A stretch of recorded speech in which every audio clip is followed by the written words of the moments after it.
शनि का नाम सुनते ही मनुष्य के हृदय में एक अनजाना भय उतर आता है, क्योंकि शनि धीरे चलता है, पर जब चलता है तो जीवन को झकझोर देता है।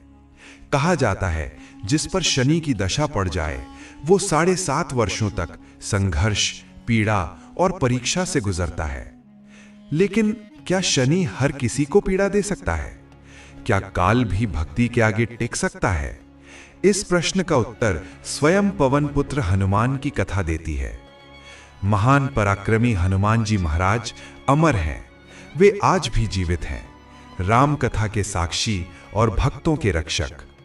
रघुकुल के कुमारों के आग्रह पर हनुमान जी प्रतिदिन अपनी जीवन कथा का कोई न कोई प्रसंग सुनाया करते थे। एक दिन उन्होंने कहा, बालकों, आज मैं तुम्हें उस घटना के बारे में बताता हूं जब स्वयं शनिदेव मुझे डराने आए थे। हनुमान जी कहते हैं, एक संध्या का समय था, चारों ओर शांति थी।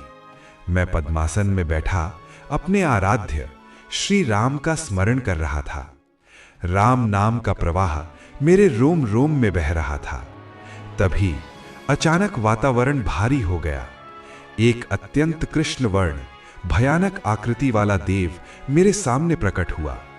नेत्र नीचे झुके हुए, चेहरे पर कठोरता और देह से काल जैसी ठंडक।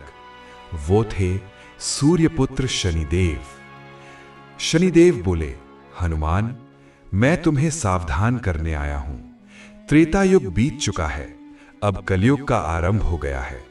जिस क्षण भगवान वासुदेव ने अपनी अवतार लीला समाप्त की, उसी क्षण पृथ्वी पर कली का प्रभुत्व हो गया। अब तुम्हारा शरीर दुर्बल है और मैं पहले से कहीं अधिक बलवान। उन्होंने गर्व से कहा, अब तुम पर मेरी 7.5 आरंभ हो चुकी है। मैं तुम्हारे शरीर पर अपना प्रभाव डालने आ रहा हूं।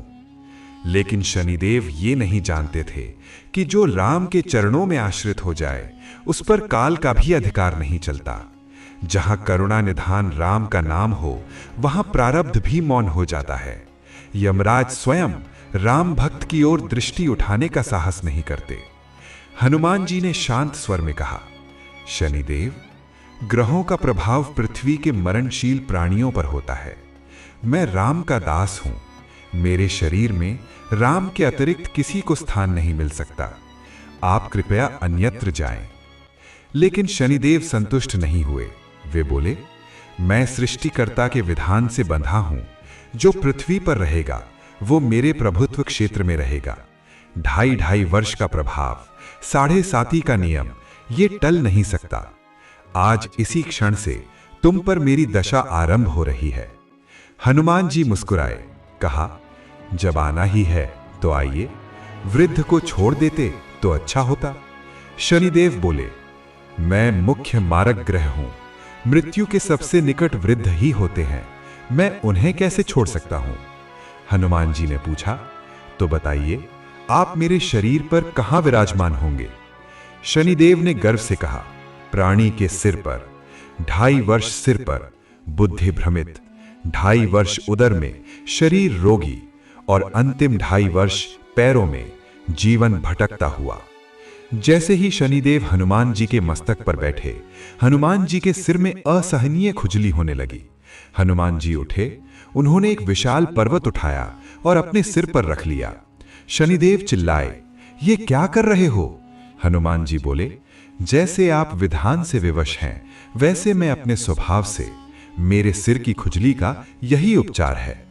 हनुमान जी ने दूसरा पर्वत उठाया, फिर तीसरा, फिर चौथा। अब शनिदेव कराह उठे, पवन कुमार, त्राहि माम, रामदूत आंजनेयाय नमः। मैं वचन देता हूं, जो आपका स्मरण करेगा मैं उसे कष्ट नहीं दूंगा। मुझे उतरने दीजिए। हनुमान जी बोले, अभी जल्दी कैसी? 5वां पर्वत अभी बाकी है। इतना सुनते ही शनिदेव हनुमान जी के चरणों में गिर पड़े। कंपित स्वर में बोले, मैं जीवन भर आपको दिए वचनों का पालन करूंगा। आघात से पीड़ित शनिदेव तेल की याचना करने लगे। हनुमान जी मुस्कुराए और तभी से शनिदेव तेल दान से प्रसन्न होते हैं।